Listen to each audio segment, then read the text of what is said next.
பீஷ்மர் கூறிய யோசனையை எவரும் மறுப்பின்றி ஏற்றுக்கொண்டு விட்டனர். அதாவது அஸ்தினாபுரத்தை இரண்டாக பிரித்து ஒரு பாதிக்கு தர்மனை அரசனாக்கி விடுவது, துரியோதனனிடம் இருக்கின்ற இளவரச பட்டம் பதவி அப்படியே இருக்கச் செய்து விடுவது, அந்த நாட்டினுடைய அரசனாக திருதராஷ்டிரனை இருந்து கொள்வது. இது எல்லோராலும் வரவேற்கப்பட்ட முடிவாக இருந்தது. அதன்படி பாஞ்சால தேசத்திலே துருவதன அரண்மனையில் இருந்த பஞ்ச பாண்டவர்களையும் குந்தி மாதேவியும் திரௌபதி சகிதம் தூதுவர்களை அழைத்து வரச் செய்கிறார்கள்.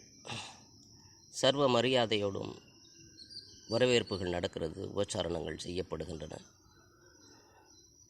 திட்டமிட்டபடியே காண்டவ வனம், காண்டவ பிரஸ்தம் என்று சொல்லுகிறார்கள், அந்த பகுதியை தருமருக்கு ஒப்புவித்து ராஜாபிஷேகம் பட்டாபிஷேகம் சகிதமும் முடித்து அவரை அந்த நாட்டிற்கு அரசனாக்கி விடுகிறார்கள். அரசனான தருமரிடம் திருதராஷ்டிரன் அனைத்து புத்திர மே ஜான்தாகும் மேரா புத்திர துரியோதனன் துராத்மாக்கி, நான் அறிந்திருக்கிறேன் என்னுடைய மகன் துரியோதனன் ஒரு கெட்டவன் என்பது, உனக்கு அநேக தொந்தரவுகளையும் செய்தவன் என்பதும் நான் அறிவேன். இருந்தாலும் நீ நல்லவன் என்பதனாலே உங்களுக்குள் இருக்கிற இந்த பகை தொடர்ந்து நீடிக்காமல் இருப்பதற்காக வேண்டிய உனக்கு ஒரு தனி நாடையும் கொடுத்து அனுப்பி வைக்கிறேன். இதனால் என்ன நன்மை என்றால், உங்களுக்குள் இருக்கிற பிரச்சனைகள் இனி இருக்காது என்பது எனது நம்பிக்கை என்று மனமகிழ்ச்சியோடு அவனுக்கு சகோதரனுடைய பிள்ளைகள் என்ற பாசத்தினாலும் தன்னுடைய ராஜ கடமையும் செய்து முடிக்கிறான். இயல்பிலே திருதராஷ்டிரனுக்கு நல்ல எண்ணங்கள் இருக்கின்றது. துரியோதனன் தன்னுடைய மகன் என்ற பற்று அவனை பல இடத்திலேயும் கெட்டவனாக்கி விடுகிறது. அப்படி அளிக்கப்பட்ட இந்த காண்டவ பிரஸ்தம், காண்டவ வனத்தை சென்றடைகிற பஞ்சபாண்டவர்கள் பார்த்தால் அது வெறும் காடு மேடும் மலையும் சூழ்ந்த இடமாக இருக்கிறது. விலங்குகள் மட்டுமே வசிக்கக்கூடிய காடாக அது இருக்கிறது. மனித ஜீவிதத்திற்கு, வாழ்க்கைக்கு உகந்ததாகவே இல்லை. அவர்களுக்கு காரணம் புரிந்து விடுகிறது. ஒரு வீணான நிலத்தை கொடுத்து நம்மை பழிவாங்கி விட்டார்கள் என்பது புரிய வருகிறது. இருந்தாலும் அவர்கள் கடும் முயற்சினாலும் உழைப்பினாலும் அந்த காட்டுப்பகுதியை நகராக மாற்றுகிறார்கள். அதிலே கிருஷ்ணனுடைய காரியம் அதிகமாக இருக்கிறது. அசுரகுரு அழைக்கப்பட்டு அந்த நகரை புதுப்பிக்கிற பொறுப்பை அவரிடம் விடுகிறார்கள். புதிய புதிய கட்டிடங்கள் எழுப்பப்படுகின்றன, அகன்ற சாலைகள் எல்லாம் அமைக்கப்படுகின்றன, பழந்தரும் மரங்கள் எல்லாம் உருவாக்கப்படுகின்றன, பள்ளிக்கூடங்கள், வழிபாட்டு ஸ்தலங்கள் என பல செய்து அதை எழிலூர் நகரமாக, ஒரு ஆட்சிக்குரிய தலைநகரமாக ஆக்கிவிடுகிறார்கள். அந்த இடம் இந்திரபுரி போல் இருந்ததினாலே காண்டவ பிரஸ்தம் என்பதை இந்திரபிரஸ்தம், இந்திரபுரி என்று சொல்கிற பேரை அது கொள்ளும் அளவிற்கு அதை உருவாக்கி விட்டார்கள். இந்த நிலையிலே தான் பெற்ற மகிழ்ச்சியை பிறரும் கண்டு கழிக்க வேண்டும் என்று முகமாக ஒரு ராஜசூய யாகத்தை நடத்தும் எண்ணம் கொண்டு தருமர் தன்னுடைய பெரிய தந்தையான திருதராஷ்டிரரும் அஸ்தினாபுரத்தினுடைய அரசருமான திருதராஷ்டிரனிடம் வந்து பீஷ்மர் சகிதம் விதுரர் சகிதம் எல்லோருக்குமான அழைப்பை விடுக்கிறார். அதற்குள்ளாக வகையான அரண்மனை கட்டப்பட்டு இருக்கிறது. அதுக்குள்ளே மதிக்கத்தக்க கலை வேலைகள் எல்லாம் நடந்திருக்கின்றன.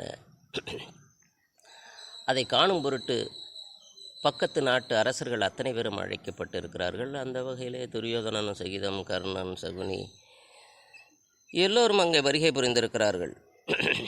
அதனுடைய வனப்புகளை எல்லாம் கண்டு களிப்புகிறவர்கள் வியப்படைகிறார்கள், பாண்டவர்களை பாராட்டி மகிழ்கிறார்கள். ஆனால் துரியோதனனுக்கு மட்டும் பொறாமை தீப்பற்றி கொண்டு அவனை வாட்டி வதைக்கிறது. இது என்ன மாமா, இந்திரபுரி போல் இருக்கிறதே, இதை பார்க்க என்னால் சகித்து கொள்ள முடியவில்லையே, இதுபோல் ஒரு நகரத்தை நம் நாட்டிலே உருவாக்க நம்மால் முடியுமா என்றெல்லாம் அவன் பொறாமையினால் பேசுகிறான்.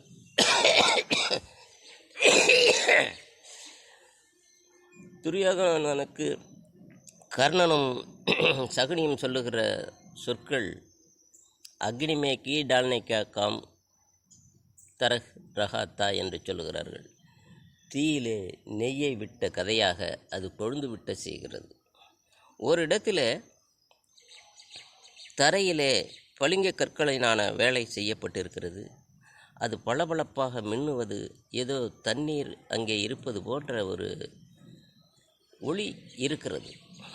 அதை பார்த்து சகுனி கூறுகிறான், மருமகனே பார்த்து போ, அங்கே அது தண்ணீர் நிலை போல இருக்கிறது என்று சொல்லவும் தன்னையும் அறியாமல் தன்னுடைய வஸ்திரத்தை, அதாவது கீழே உடுத்தி இருக்கிற ஆடையை தூக்கி கொண்டு விடுகிறான் துரியோதனன். இதை பார்த்து பஞ்சபாண்டவர்களெல்லாம் நகைக்கிறார்கள். அதனால் அவமானம் உறுகிற துரியோதனன் அடுத்து ஒரு காட்சியை கண்டு பார்க்கிறான். ஒரு மணிகளினாலான தாமரை ஒன்று செய்யப்பட்டிருக்கிறது. கண்கவரும் வேலையாக கலை வேலைகள். எந்த அரசனையும் கவரத்தக்க அல்லவா கலை வேலைகள். கலைஞர்கள் அப்படிப்பட்ட கைங்கரியம் கற்றவர்களாயிற்றே. கண்ணுள் வினைஞர்கள் என்று கலைஞர்களை ஏன் கூறுகிறார்கள் என்றால், கண்டவனை கண்டபடியே நிறுத்திவிடக்கூடிய கையாற்றல் மிக்கவர்கள் கலைஞர்கள். அவர்கள் படைப்புகள் அதுபோன்ற ஈர்ப்புடையவை.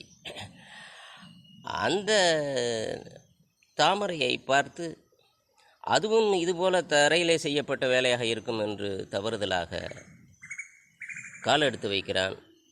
தபக்கடா என்று தண்ணீரில் விழுந்து விடுகிறான் துரியோதனன். உண்மையிலேயே இந்த இடத்தில்தான் பாரத போருக்கான காரணமே உருவாகி விடுகிறது. இதை பார்த்ததும் பஞ்ச பாண்டவர்கள் நகைத்து சிரிக்கிறார்கள். என்னடா இப்படி ஒரு அறியாமை என்று. பாண்டவர்களோடு இருந்த திரௌபதி அந்தேக்கே கர்மே அந்தேகி பைதா ஹோத்தாகை என்று சொல்லுகிறார். இந்த ஒரு வாக்கியம்தான் பாரத போருக்கு முக்கிய காரணமாக இருந்து விடுகிறது. அதாவது குருடர்கள் வீட்டில் குருடன்தானே பிறப்பான் என்ற கூற்றுதான் அது. மற்றதை நாளை பேசுவோமா?